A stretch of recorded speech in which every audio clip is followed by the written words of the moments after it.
Sanders, you see him right there. They're trying to prove that they should be starting for Cleveland in a crowded quarterback room. As you see him out on the field, they're trying to make sure they make the team, right? Both quarterbacks, though, sounding pretty optimistic during rookie camp over the weekend. Let's listen in to what they said when they spoke to the media. My job here isn't to prove people wrong. Like, I prove myself right. That's and I fully have self-belief, you know, and what those people say, that's just their opinion. So I don't truly care. They don't really live in my mental space about that type of stuff. It really doesn't do anything for me. With that, though, what was your reaction when you found out they did draft Shedeur after they drafted you? Yeah, I love it. You know, I love it because of who it is. You know, I think just for us both, you can learn from one another. But also, it's not just us two in the room, at least for right now it is. But, you know, going into the year, Kenny, Joe, and even Deshaun, just a bunch of guys who played a bunch of ball that we can all learn from one another. All right, D. Wood, what do you think of what we heard and saw from Shedeur and Gabriel this weekend?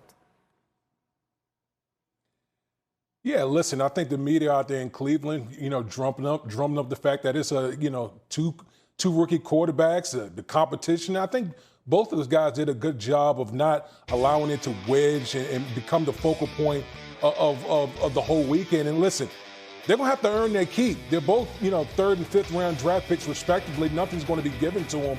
And so by all accounts, they had a pretty good weekend.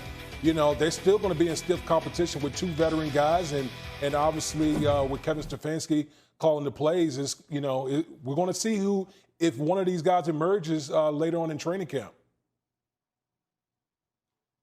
Yeah, and I think the Browns are open to that possibility, D. Wood. Now, the two veteran guys you mentioned, obviously, Joe Flacco and Kenny Pickett. We don't expect Deshaun Watson to be a factor as he recovers from his injury.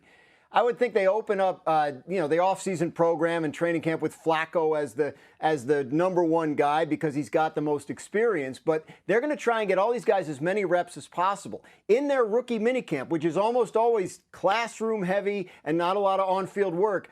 Kevin Stefanski put in some 7-on-7 passing drills so he could get Shedeur Sanders and Dillon Gabriel some reps that they don't usually have in rookie minicamps. So they will be conscious throughout the offseason of getting everybody a fair number of reps so they can make an informed decision. It is a wide open competition among those 4 players, and they are completely open to the idea of any of the 4 winning the job. That's just fascinating information there from Graz that shows you how difficult it may be to get all of these guys the reps that they need to really see what they want to see, knowing the Jags. And we've all been curious to see what position that man is playing, Travis Hunter. So far, he's been playing wide receiver a lot. We know Liam Cohen and the Jags have a plan in place. And Hunter was asked about how he's been splitting his time between the 2 units since he was drafted last month. I've been already getting integrated to the defense. I've been doing offense and defense. The past 2 days, I just came out here and did offense. So much different, you know, you just got to get used to it. You know, it's just a lot of different type of calls, but other than that, the defense is pretty easy. Just got to get used to the offense. Just longer calls and, you know, concepts are different. You know, organization expected a lot out of me. You know, expect me to come out here and play right away, so I'm going to do whatever it takes for me to get out there and play right away. Now, here's why it might make sense for him to play more receiver on this particular team. Trevor Lawrence last year struggled throwing to vertical routes, ranking 20th or worse in yards, completion percentage, and touchdowns. Travis should help in that department. He caught 5 touchdowns as a receiver on vertical routes last year, 10th most in the FBS. Roz, what is the Jags' plan for Hunter to learn the offense and the defense? It's basically kind of what you heard from him. They want him to learn the offense, like make that a priority first. I think that's what they gave him the most to do in his first week there. And then they'll feed him the defense as he goes along.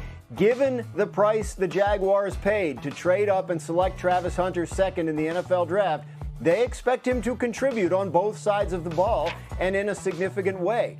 But in terms of giving him everything all at once, they felt the better way to approach it when he first got there was to teach him the offense and then start adding in aspects of the defense as he went along. You heard him say there he feels like then I think you'll continue to see him sort of major in offense throughout the offseason and learn the defense as it goes along.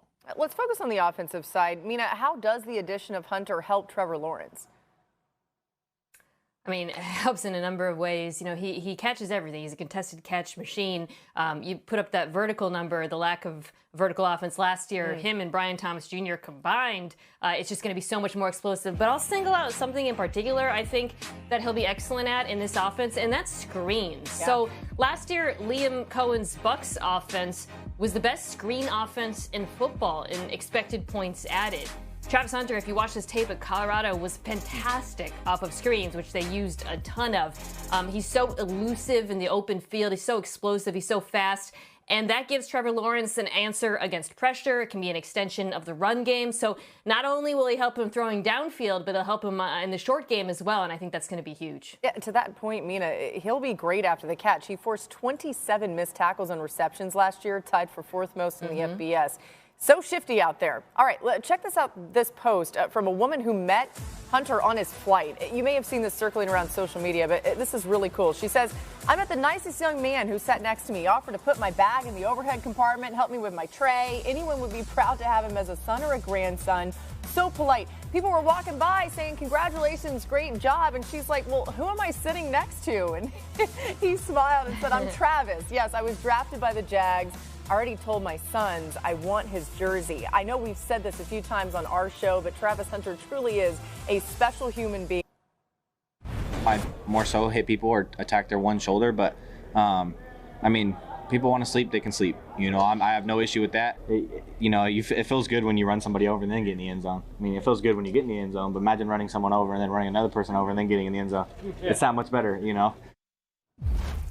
Scatterbo's like this just vintage running back, throwback a little bit, right, D. Wood? How fun is he going to be to watch this season? Excuse me, Laura, I might have to go strap on my shoulder pads and get ready because that's the type of response that every offensive lineman wants to hear from their running back. And he's going to play perfectly in the New York market. I can tell you that right now. He's a different type of back than Tyrone Tracy. He's a physical that wants to bring the physicality to the defensive player.